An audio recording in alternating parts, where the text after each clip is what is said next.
নম্বর jersey পরে খেলবেন জিমাঙ্কা, 13 নম্বর jersey পরে খেলবেন শোভন। উপজেলাকে সম্বোধন করলাম না, সেমিফাইনাল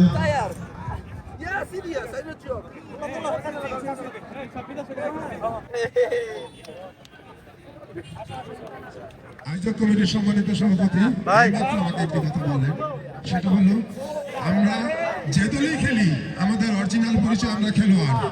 যখন মাঠে নামি তখন হয়তো প্রতিপক্ষ থাকি, আমরা প্রত্যেকেই খেলোয়াড়। আমরা জিয়ে রেখেছি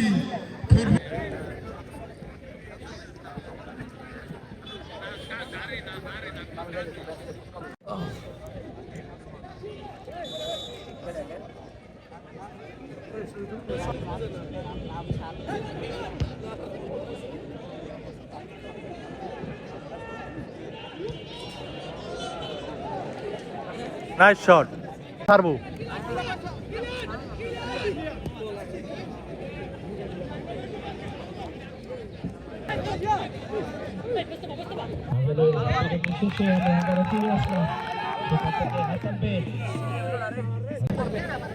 সেখান থেকে আবারও খেলা শুরু, পাল্টা আক্রমণে মৌরা একতা যুব সংঘ একেবারে সেঞ্চারায় খেলা হচ্ছে। সেখান থেকে রাহুল 2 নম্বর জার্সি, রাহুল একা এগিয়ে যাচ্ছেন, সামনের দিকে বাড়িয়েছেন হাসান বের উদ্দেশ্যে। হাসান বে থেকে মহিবুল্লাহ থেকে মিশরি নাম্বার 9, শেষ পর্যন্ত নাম্বার 13 শট হয়েছে। সেখান থেকে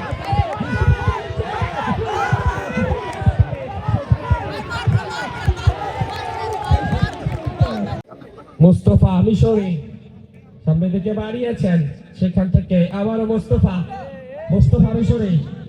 মিশরি তার পায়ে এখনো পর্যন্ত বল, কি করবেন সেখান থেকে হাসান বে সেখান থেকে জায়গা মধ্যে দিতে পারেনি এই হাসান বে, তাই কিন্তু ঢুকতে দিচ্ছে না এই কামারগাঁও লায়ন্স ক্লাবের রক্ষণ ভাগের খেলোয়াড়রা। সেখান থেকে সোলেমন সিল্লা, লম্বা দেহের অধিকারী নাম্বার 9 সোলেমন সিল্লা এগিয়ে এসে ক্রস হয়েছে। মহিবুল্লাহ ফকিরাপুলের এই খেলোয়াড় চমৎকার খেলে থাকেন। সেখান থেকে নাম্বার 10 হাসান বে থেকে হারিয়ে ফেলেছেন। আবার আক্রমণে ইনসান নাম্বার 10, সেখান থেকে লং রেঞ্জের শট, সরাসরি গোলরক্ষক মুস্তফা মিশরি, হাসান বে দুজনই রয়েছেন সেইখানে।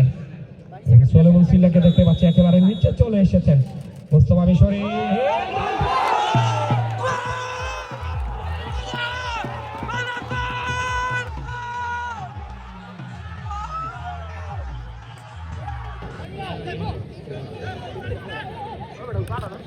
সেখান থেকে আবারও আক্রমণে সিল্লা ঢুকে পড়েছেন ডিবক্সের ভেতরে।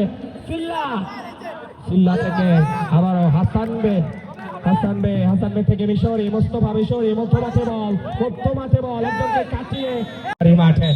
এবং ফুটবল খেলাটা কিন্তু টিভিতে মানায় না, মাঠে বসে খেলা দেখাটাই কিন্তু অনেক মজা। সেখান থেকে নাম্বার 2 রাহুল রিয়াজ হিট হয়েছে, সেইখানে সেমসি থেকে হাসান বে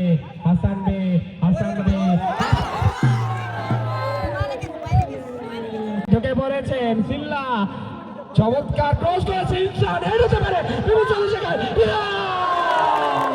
হয়েছিল। অনেক দর্শক আমরা দেখতে পাচ্ছি এই শাইনপুকুর বড়বাড়ি মাঠে। সেখান থেকে আবারও বল দখলে ডিমাঙ্কা থেকে মহিবুল্লাহ, শেষ পর্যন্ত হাসান বে থেকে মহিবুল্লাহ, শেষ পর্যন্ত তুষার। আমাদের এই শাইনপুকুর বড়বাড়ি মাঠে মুর্শিদপুরের হয়ে খেলেছিলেন তার আগের বারও খেলেছিলেন, কিন্তু এইবার খেলছেন এই মৌরার হয়ে। সেখান থেকে মুস্তফা মিশরি মধ্যমাঠে বল সামনের দিকে বাড়িয়েছেন, কাকে দেবেন? হাসান বে রয়েছে, মহিবুল্লাহ রয়েছে সেখান থেকে নাম্বার 5 মানডে মনির ব্যাকপাসটা করেছে মহিবুল্লাহর উদ্দেশ্যে। সেখান থেকে আবারও মুস্তফা মিশরি সামনের দিকে বাড়িয়েছে, বিপজ্জনক জায়গায় শেষ পর্যন্ত বল হারিয়ে ফেলেছেন। সেখান থেকে আবারও নাম্বার 9 মুস্তফা মিশরি, সেখান থেকে ব্যাক পাস হয়েছে উদ্দেশ্য রাহুল রিয়াজ। কাকে দেবেন দেখে শুনে আবারও সেই মুস্তফা মিশরি সামনে দিকে বাড়িয়েছেন মহিবুল্লাহ, চমৎকার পাসিং এবং সেখান থেকে আবারও রেফারি বাসি তিনি দিয়েছেন ফ্রি করার জন্য, ফ্রি নেওয়ার জন্য মুস্তফা মিশরিকে দেখতে পাচ্ছি ডিবক্সের অনেকটা বাইরে থেকে চমৎকার সেভ এবং সেখান থেকে মিস এবং গোল হতে পারে শেষ পর্যন্ত। আবারও সেই মিশরি শেষ পর্যন্ত রেফারি তাদের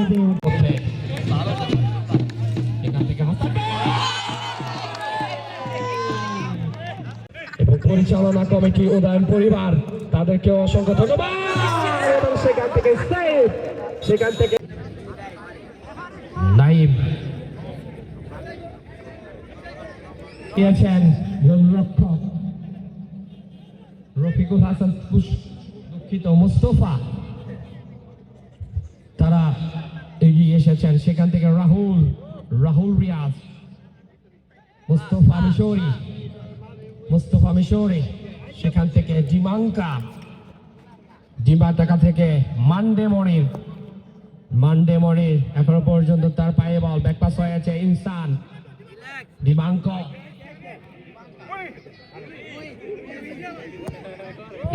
সামনে বাড়িয়েছেন, হাসান বের হয়েছে সেখানে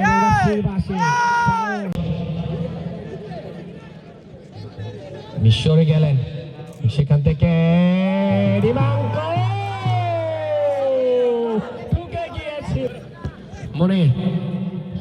মনির কাকে দেবেন হ্যান্ডবল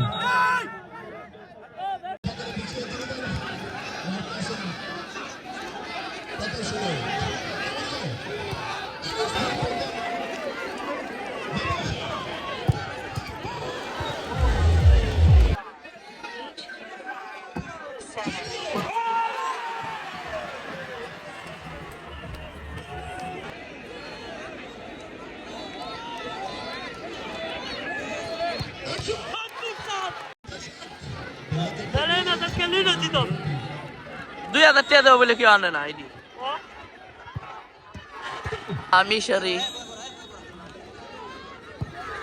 মিশরি গোল দিয়া লাইতে 3টার ভিতরে 2টা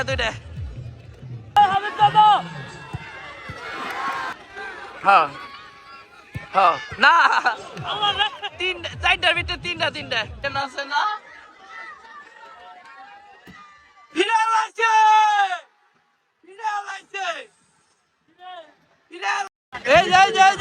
মান্ডে মনির শর্ট করবো, মান্ডে মনির এ তাকাও লাস্ট শট